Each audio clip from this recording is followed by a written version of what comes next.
Bismillahirrahmanirrahim. Esselamu Aleyküm değerli izleyiciler. Bir ekonomik boyut programıyla yine sizlerle birlikteyiz. Değerli hocam, ekonomist Sinan Bayraktar'la beraber inşallah ekonomiye dair gelişmeleri sizlere aktarmaya çalışacağız.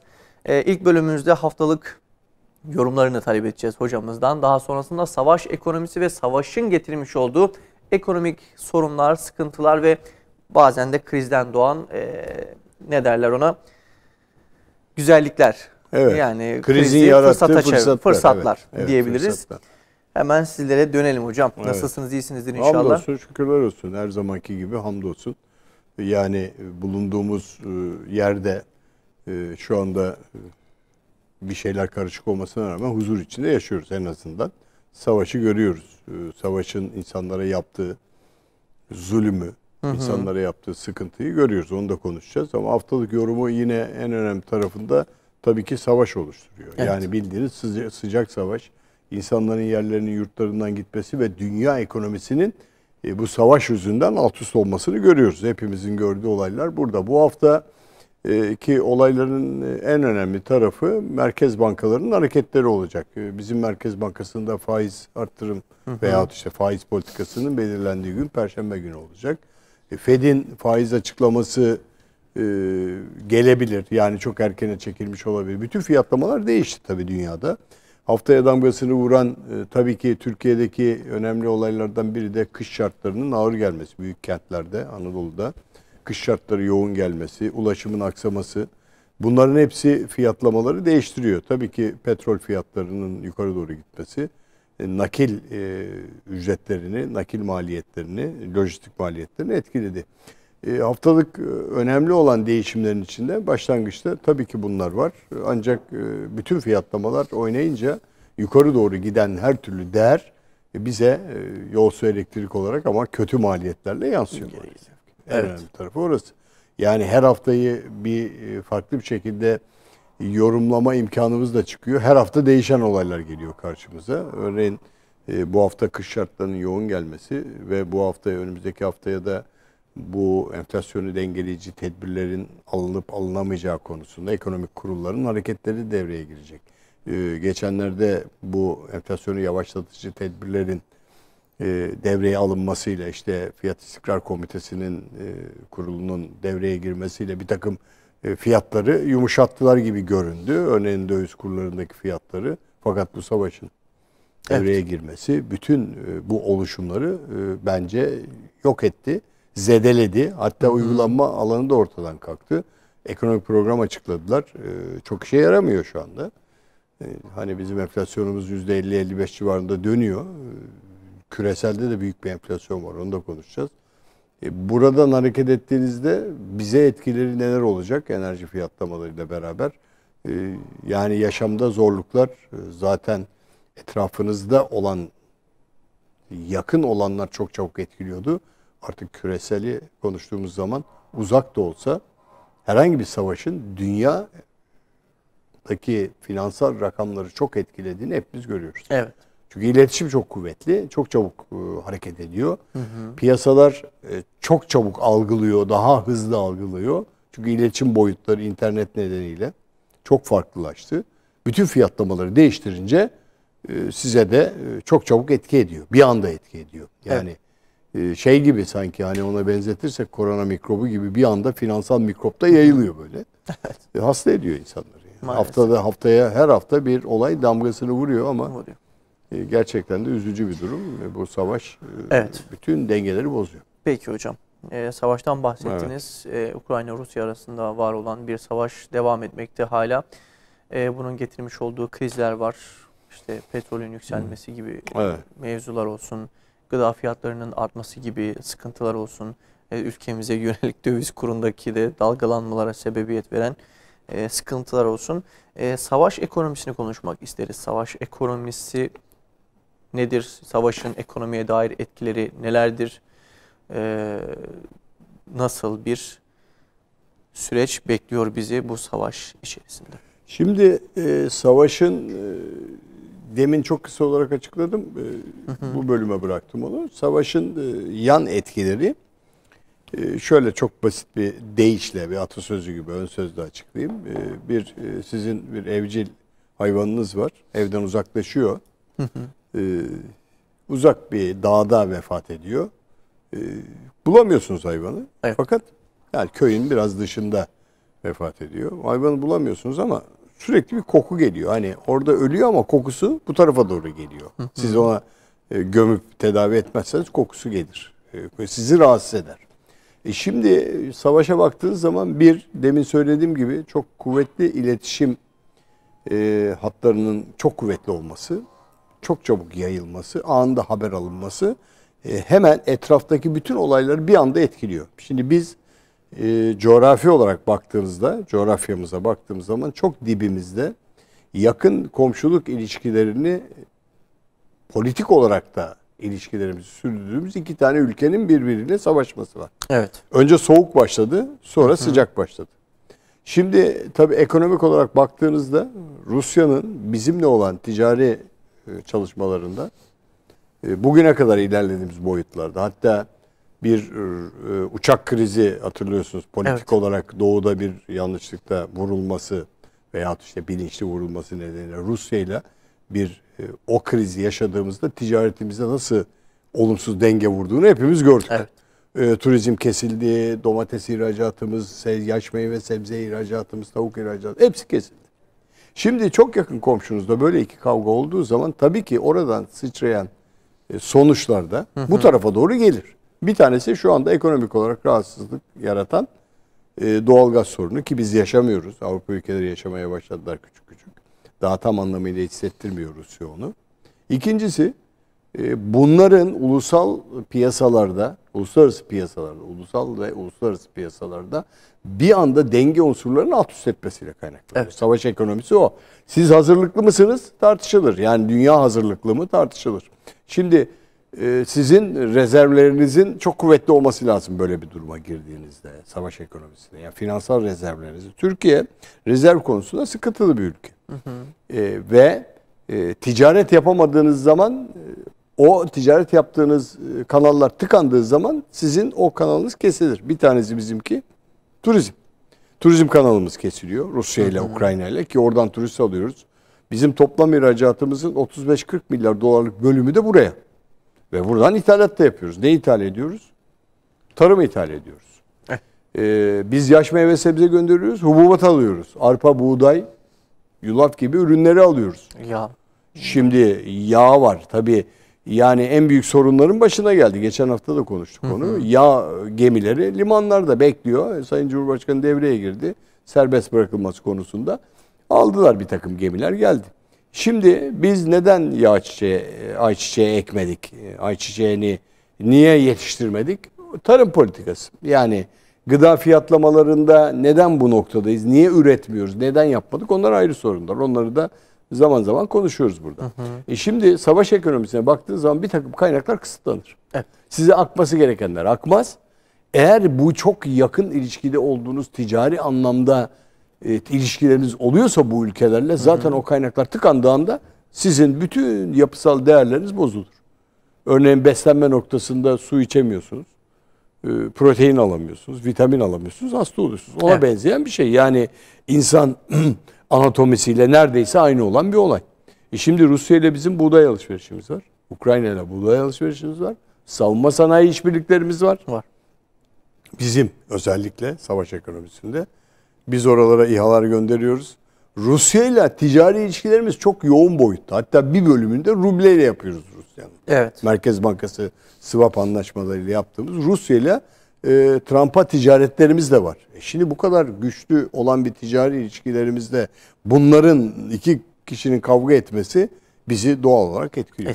Bir. İki, dünya küresel sistemde ki o küresel enflasyonun doğurduğu nedenlerden Amerika Birleşik Devletleri'nin stratejik olarak en büyük düşmanı olan onlara göre Rusya. Rusya'nın da en büyük düşmanı Amerika Birleşik Devletleri olduğuna göre tarih boyu çocukluğumuzdan beri bütün tarihte de 2. Dünya Savaşı da dahil. Evet. Hatta 1. Dünya Savaşı'nın bir bölümü de dahil. Amerika'nın dünya üzerindeki hakimiyetinin, hegemonyasının, korumacı davranışının devam eden bir şekilde olduğunu görebiliyoruz.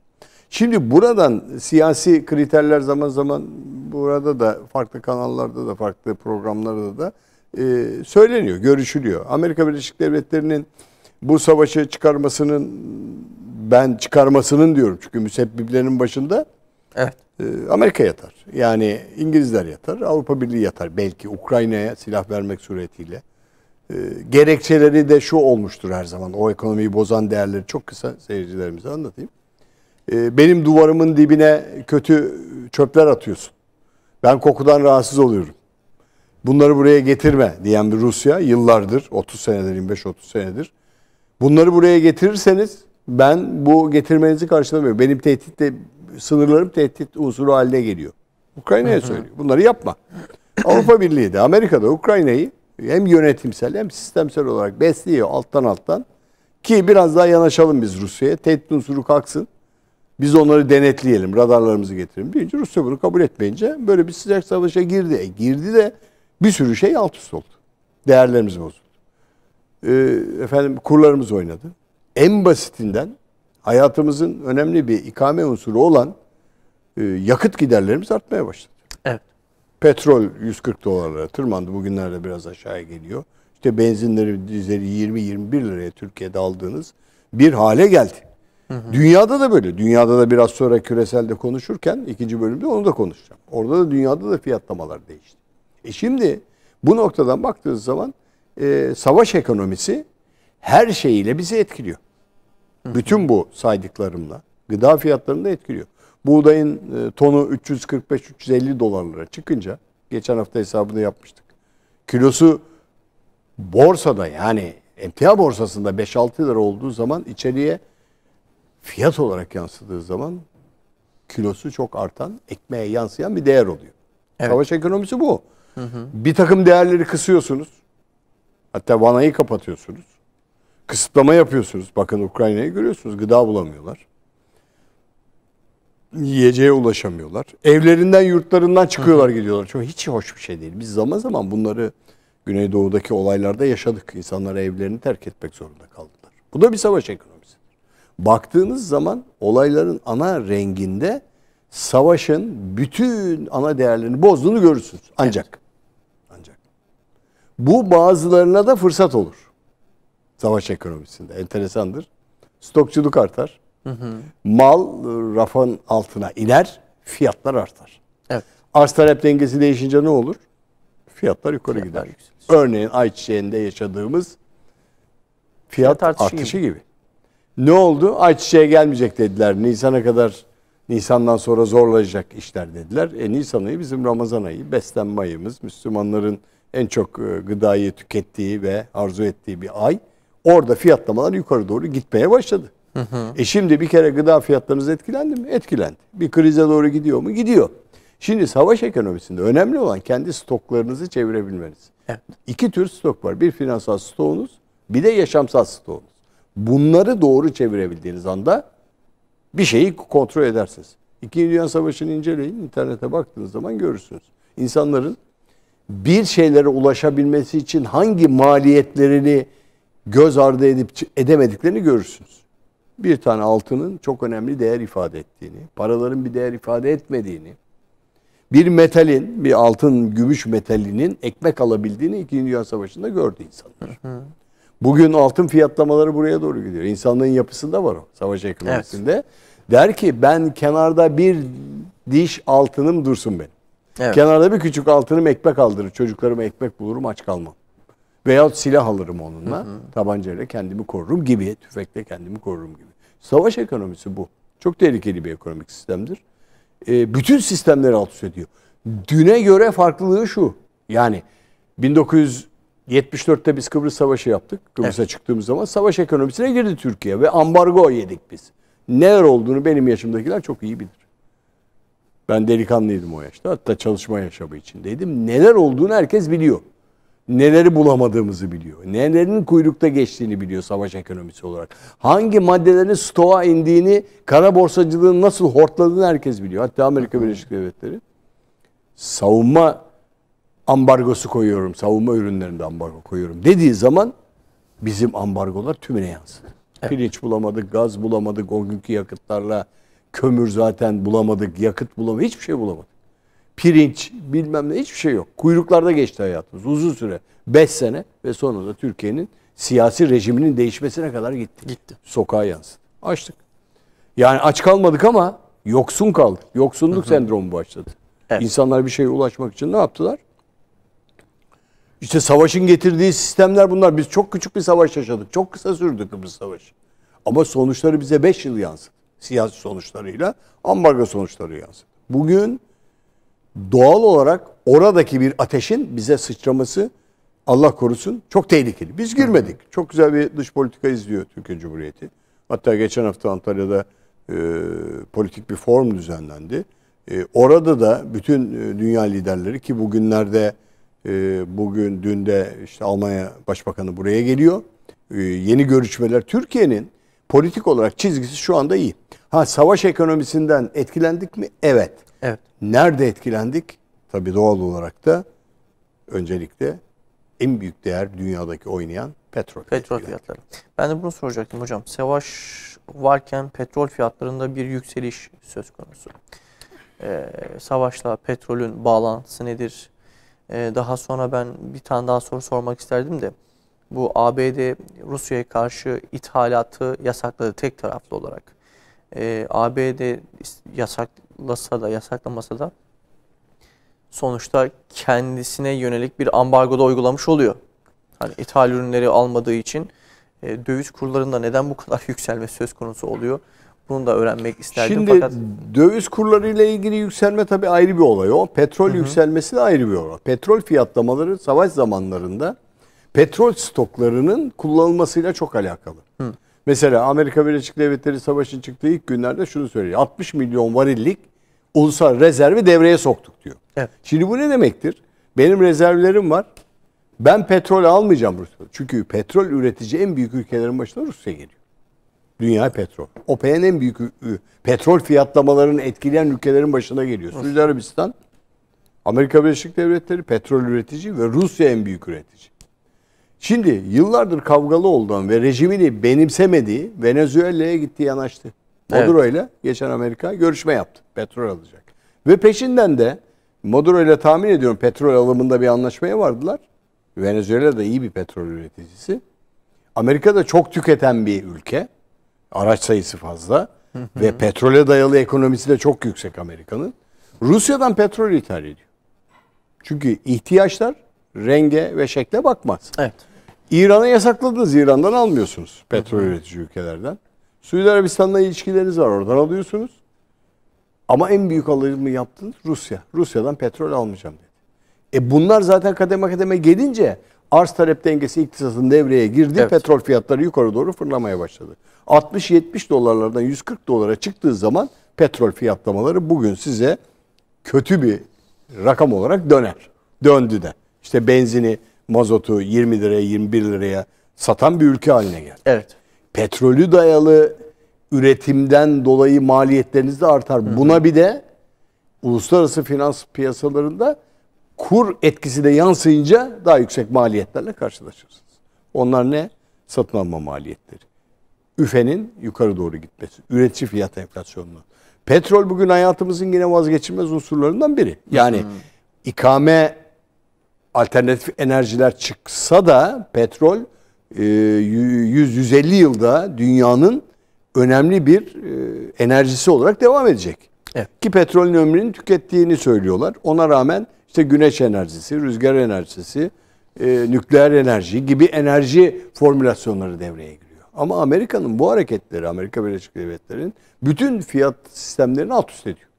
Petrol fiyatlarının savaşta artmasının nedenlerinden bir tanesi de şudur.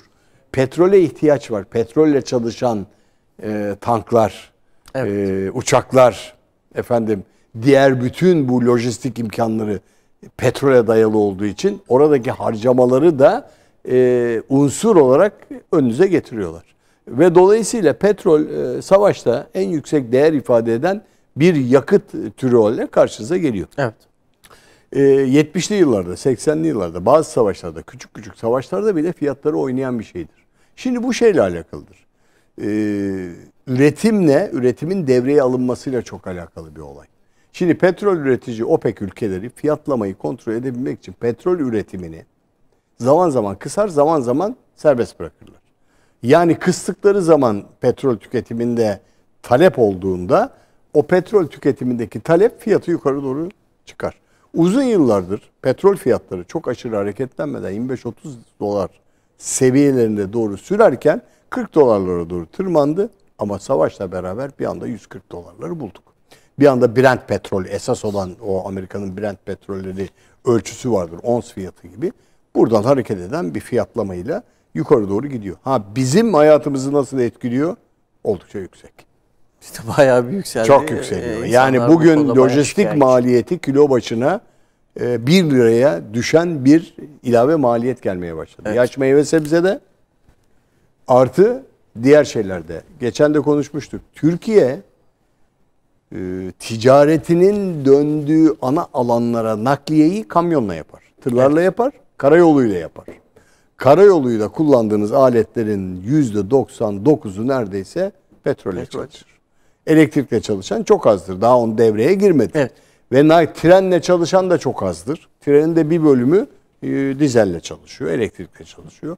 Elektrik üretiminde de petrolün önemli bir tarafı var. Ve dolayısıyla bizde maliyetler aşırı boyutlara gelmeye başladı. Şehirlere nasıl yansıyor? Şehirlere yol su elektrik olarak şöyle yansıyor. Taşıt ücretleri artmaya başladı. Nakliye ücretleri artmaya başladı. Bu kafadan artmaya başladı. Yani devletin politik olarak değil. Bugün bir yerden bir yere bir şey nakletmeye kalktığınız zaman kamyoncuyla konuşun. Abi mazota zam geldi, benzine zam geldi. Dün 150 liraya taşıyordum, bugün 250 liraya götürün malınızı diyecek size. Çok net. Bunun devletle politik olarak bir alakası yok. Bu arada gelecek o taşıtçı, o sürücü, o nakliyeci sizden o fiyatı talep edecek. Hayatınızı zorlaştırdı mı? Evet. Zorlaştırmaya devam edecek mi? Evet. Edecek. Kolay kolay geri gelecek mi? Ha, petrol dün toplandı, petrol komitesi. Özellikle yani fiyat komitesinde şunu yapmaya çalışıyorlar. Düşen petrolleri, petrol fiyatlarını hemen yansıtmaları gerekiyor. Bir de yeni bir konuşulan bir şey var. Benzincilerde, yani benzin istasyonlarında fiyatın biraz düşebilmesi için kredi kartıyla mı nakitle mi versiyonu devreye giriyor. Önümüzdeki haftalarda onu konuşuyorlar. Yani nakit öderseniz o bankaya ödenen komisyonu ortadan kaldırıp biraz daha benzinde size %1'lik %2'lik bir tasarruf imkanı sağlayıp nakit ödemede 2 pompa fiyat arasında fark koyacaklar. Kredi kartıyla ödüyorsanız örneğin 15 lira hani olsa da bak 18'i 20'yi kabul ettik, 15 bize iyi geliyor. 7,5 liraydı. Bak düşün. Yani bu vaziyete geliyor ve hayat zorlaşıyor. Şimdi geçen gün bir araştırma yaptım. Çok kısa da onu söyleyeyim size. Küreselde de değineceğim ona. Avrupa'da aynı şekilde aynı yükseklik orada da var. Evet. Almanya'da, Fransa'da, İtalya'da her tarafta petrol fiyatları %80-90 civarında ki konumuz içinde küresel enflasyonun içinde. Ben Avrupa enflasyonunu da anlatacağım. Onların üzerinden de biraz hareket edersek bazı değerleri beraber emsal yorumlama imkanımız çıkacak. Lanet çıkar ortaya. Peki hocam, ağzınıza sağlık. Evet, hemen hocama dönelim tekrardan. Evet, ilk bölümde petrol fiyatlarından bahsettik. İlk bölümün sonlarına dair. Bu yükselişlerin bayağı bir hani Avrupa'yı da etkilediğine yönelik söylemlerde bulundunuz. Küresel risklere bakacak olursak ne gibi riskler var? Neler söylemek istersiniz bu konuda? Şimdi tabii bu bir ilk bölümde de bir şeyler anlattım ya. Yani hakikaten savaş ekonomisi gerçekten berbat bir şey. Yani hiç arzu etmediğimiz, beklenen de bir şey değil. Ha, bekleniyor belki de ama olmaması için de dua ediyoruz. Yani hakikaten kötü bir şey. İnsanların yerinden, yurdundan ayırt edilmesi, bir yere götürülmesi, gitmesi gibi bir takım şeyler hiç hoş değil. O televizyondaki görüntüler de çok hoş değil. Yani çünkü mültecileri biz oldukça fazla yaşadık, mülteci sorununu. Bugün güneydeki sorunumuzun bize nasıl yansıdığını gördük. Evet. 4,5 milyon mülteci Türkiye'nin içine girdi ve maliyetlerimizi alt üst tuttu. Şimdi Avrupa'ya ve dünyaya baktığınız zaman aynı olaylardan onların etkilendiğini de görürsünüz. Ben size bir takım rakamlar vereceğim. Amerika Birleşik Devletleri'nde enflasyon %9, 7,5'da 9 arası seyrediyor. Evet. Yüksek. Yani hakikaten şey olarak yansıdı. Hatta Biden şöyle bir açıklama yaptı. Dedi ki enteresan bir şekilde Amerika'daki enflasyonun baş sebebi Rusya'dır dedi. Direkt itham ediyor. Yani senin bu yaptığın olaylar bendeki enflasyonu arttırıyor diyor. Yani söylemleri, sert söylemler geliyor. Bu enflasyonu sen sebep oldun, sen yükselttin. Hatta bir ara Çin'e söyledi onu aynı şekilde.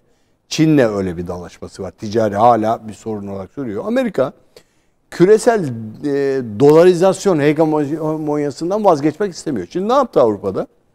Küresel enflasyonda etki ederken. Avrupa'daki hegemonyasında şunu söyledi Amerika. Dedi ki ben buradayım hala, devam ediyorum. Ben sizin abinizim, ben sizi korurum Rusya'ya karşı.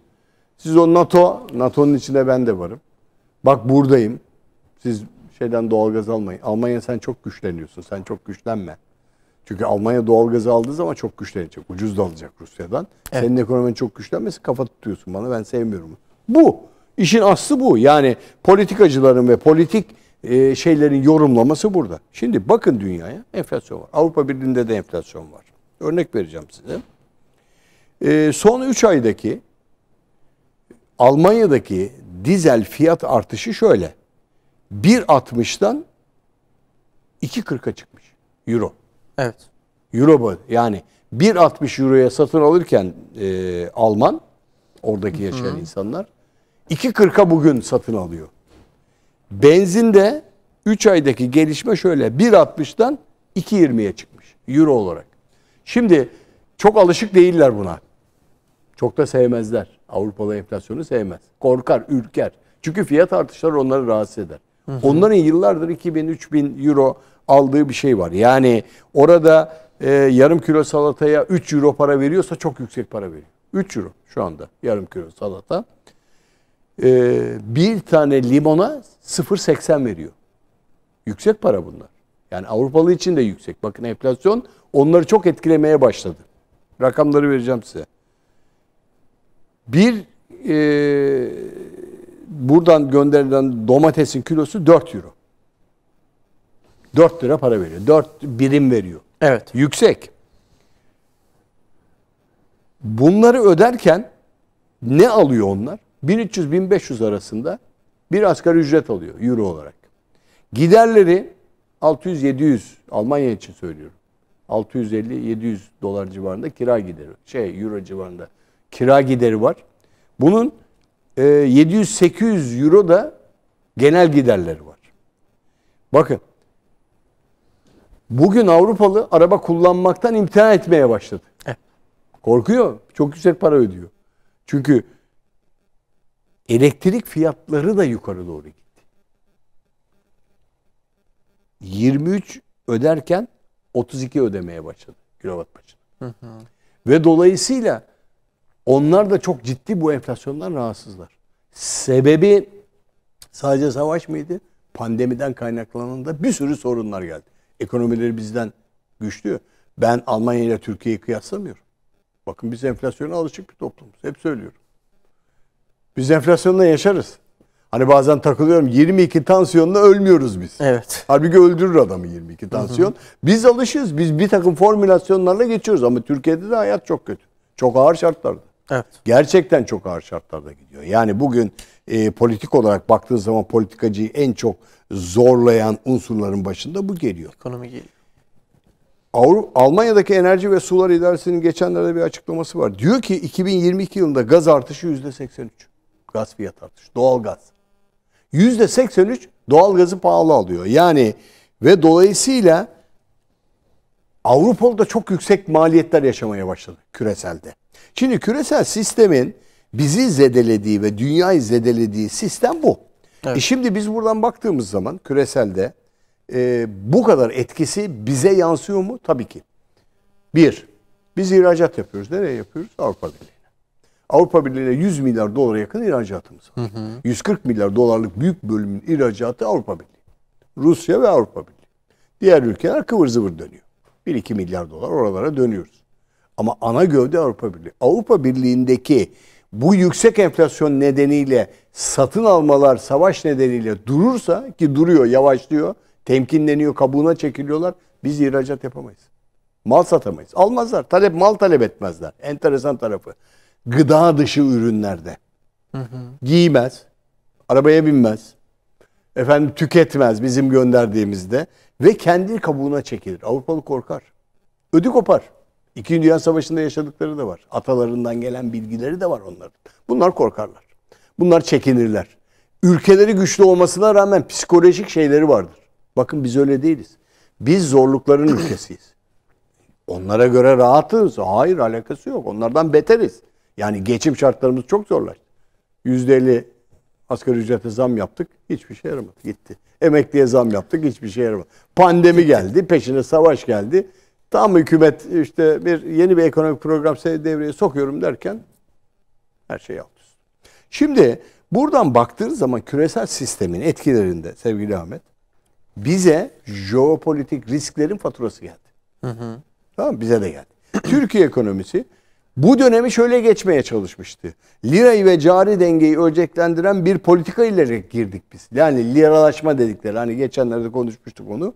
Biz orada bir liralaşalım, oradan gidelim, oradan yürüyelim dedikleri bir sistem devreye gelmişti. 2020'de %21'e yükselen yıllık enflasyon vardı. Ve 18 falan seviyelerini aşan kur hareketleriyle %18 civarlarında Merkez Bankası para politikasında biz liralaşalım dediler. Tutmadı.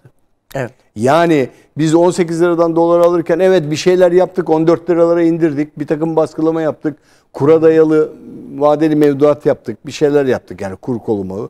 Altında da aynısını yaptık. Yani enflasyonu ve para politikası araçlarıyla değil, cari fazlayla bu işi kapatalım dediler. Evet. Cari fazlayı yakalarken tam yakalayamadık. Şimdi Amerika Merkez Bankası'nın şahinleşen para politikası devreye giriyor şimdi. Bu hafta faizleri arttırırsa dolar yukarı doğru gider.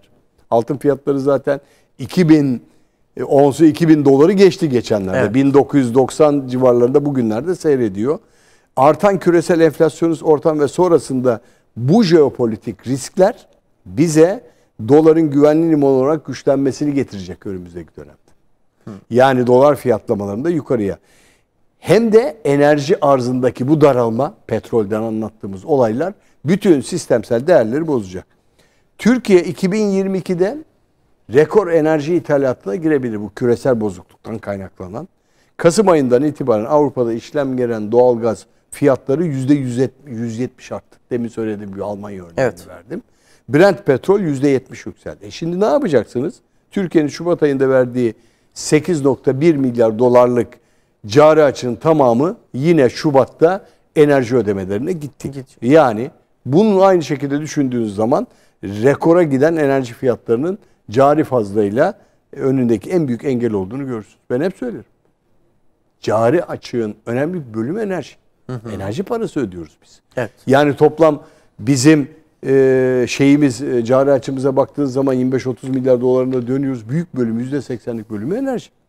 Ve Türkiye'nin 2022 senesinde de yaklaşık 80-90 milyar dolarlık rekor enerji ithalatıyla kapatmasını bekliyoruz.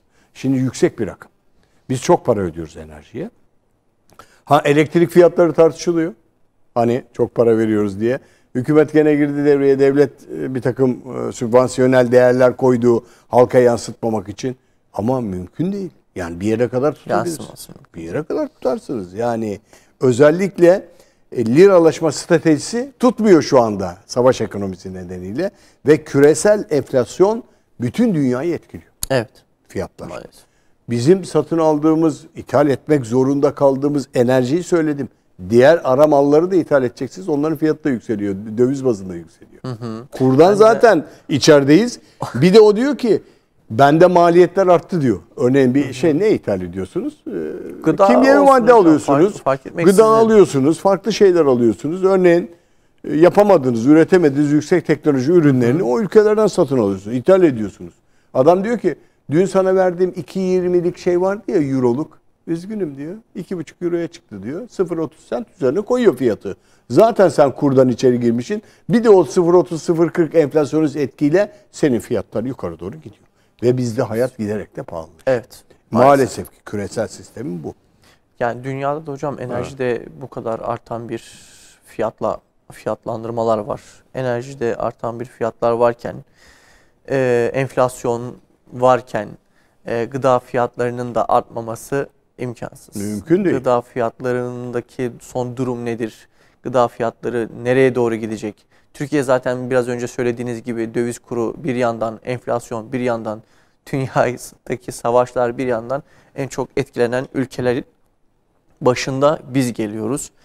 Türkiye'deki gıda fiyatları nasıl olacak? Çünkü bu dönemlerde kur fiyatlarında 1 lira düzeyinde bir yükseliş var. Ve bu 1 liralık yükseliş hemen anında bizde var olan gıda başta olmak online üzere anında gıdaya yansıyor anında. Diğer yerlerde de fiyat artışlarına sebep oldu. Siz neler söylemek istersiniz? Bakın büyük marketlerde anında yansıyor. Küçük marketler daha geç yansıtıyor. Büyük marketler elektronik sistemlerinde çok çabuk. Depo mala girdiği anda fiyatını koyuyor. Evet. Hemen üzerine. Zaten gıdada beklenenden fazla yükselme var. Yani Sayın Bakan, yeni Bakan Kirişçi diyor ki Rusya ve Ukrayna'ya birçok alternatifimiz var bizim diyor. Ancak pahalı alıyorsunuz gıdada. Evet. Yani ucuz alma imkanınız bitti. Ucuz bir şeyi alabilsek kabul. Alamıyoruz ki petrol fiyatları yükseldi. Taşımacılık yükseldi. Buğday şimdi Ukrayna. Rusya buğday üretici ülke. Alamıyorsunuz. Yani oradan gelmiyor. Pandemide bir kesintiye uğradı, gelmedi. Gıda stoğu yaptılar. İkincisi buradan da tarımdaki olaylar. Yani bizim öncelikle bu politikaları bypass edecek kendi iç üretimimizi kuvvetlendirmemiz lazım. Gıda bizim için vazgeçilmez unsur. Yani gıda krizi var mı? Konuşuruz onu da. Yani gıda fiyatlamaları çok yüksek geliyor. Bakın buğday fiyatlarının bugün yükselmesi, ayçiçek fiyatlarının yükselmesi enerjiyle beraber başa baştan yukarı doğru koşmak. Bizim en çok tükettiğimiz unsur ne? Evet. Ekmek. Ekmeğe yansıyacak biraz sonra. İşin içine gıdayı naklederken ulaşım giderleri de yansıyacak içine. Ve en çok tükettiğimiz ürün bugün un ve una bağlı şeyler. Geçenlerde söyledim. Maya fiyatları. Bugün girin bakın. Ekmek mayası fiyatları kaç liradan kaç liraya gelmiş. Ve bütün dünyada da artan, yani bir Almanya'da geçen gün aldığım fiyatlar şuydu. 750 gram ekmeğin fiyatı 5,5-6 euro civarında. 5,5-6 lira civarında 750 gramlık. Onlar da ekmeği çok bilinçli tüketirler. Biz çok yüksek tüketiriz. Onlar dilim dilim tüketirler. Biz ekmek tüketiriz. 5-10 ekmek. Evet. Bugün 3,5-4 liraya satılan ekmeği yarın 6 liraya 7 liraya aldığınız zaman insanlarımız zorlanacak. Bizim tabii burada alternatif üretim ve stoklarımızda neler var onlara bakmak lazım. Çünkü gıda fiyatlamalarını en çok olmayan malda yaşarsınız. Bugün ayçiçek nasıl hücum ettiler? Nereden hücum ediyorlar? Yok diye başlıyorlar internetlerde, Twitter'larda. Yok öyle bir şey. Var yani, stok yeterli. Ayçiçeği mi içiyorsunuz? Yani değil tabii. Değil. Su içiyoruz, ayçiçeği içmiyoruz. Niye bu kadar yükleniyorsunuz? Yüklendiği zaman satıcı ne yapıyor? Satıcı diyor ki otomatik olarak arttırıyor hocam. Satıcı diyor ki yok. Yok dediği zaman o stoğundaki malın fiyatını arttırıyor. Şimdi ben kara borsacılıkla baş edeceğim istediğiniz kadar söyleyin.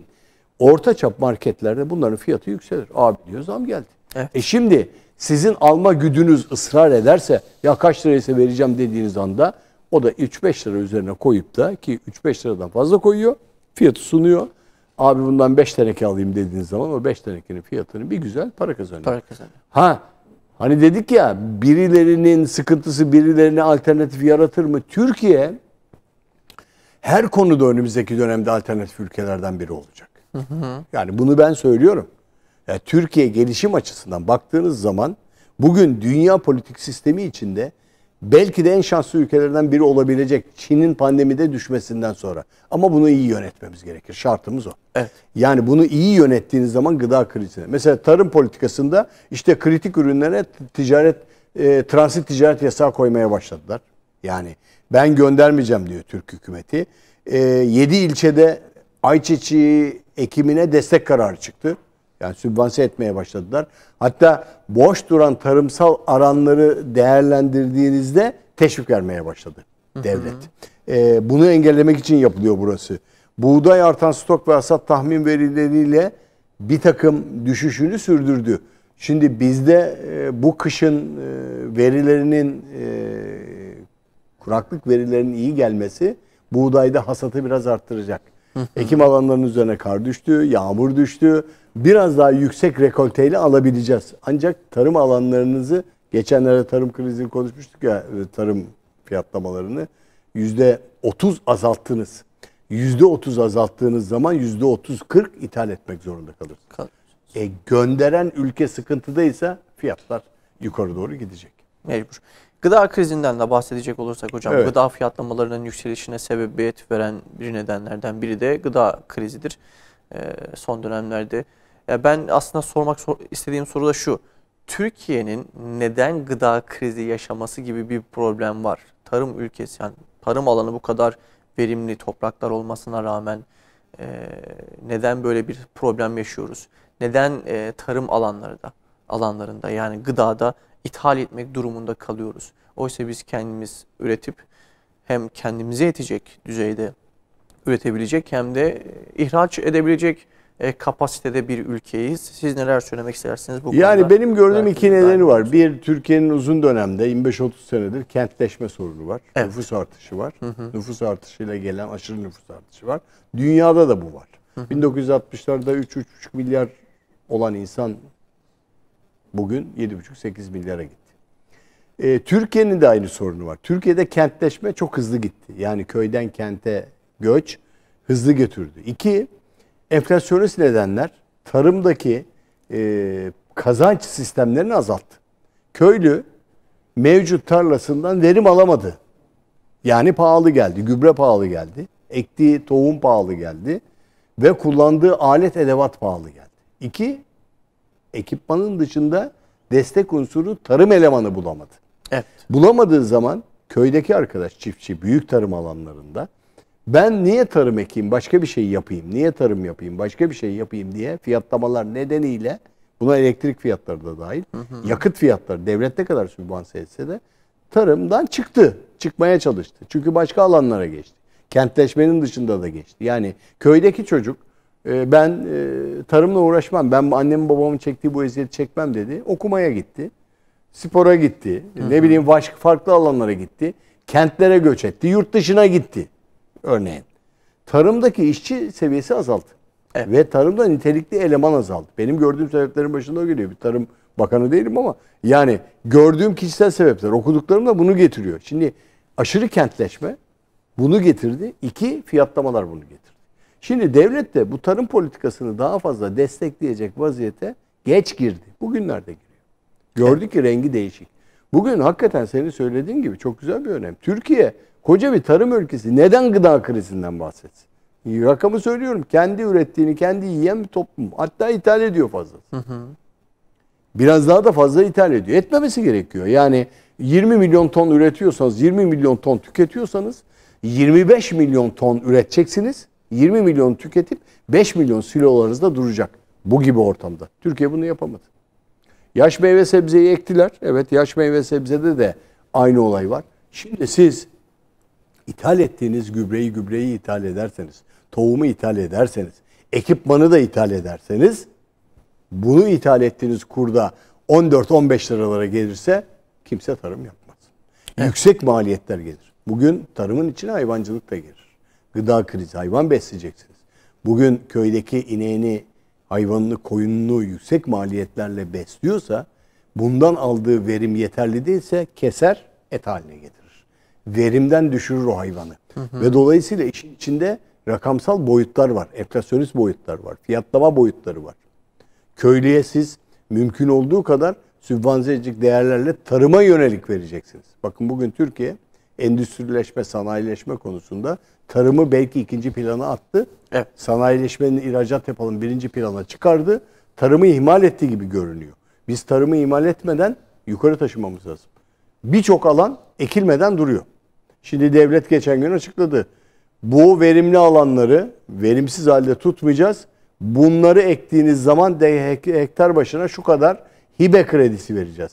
Hadi gençler köye dönün, tarım alanlarınızı ekelim, geliştirelim, bunlardan verim elde edelim gibilerinden sisteme sokmaya çalışıyorlar.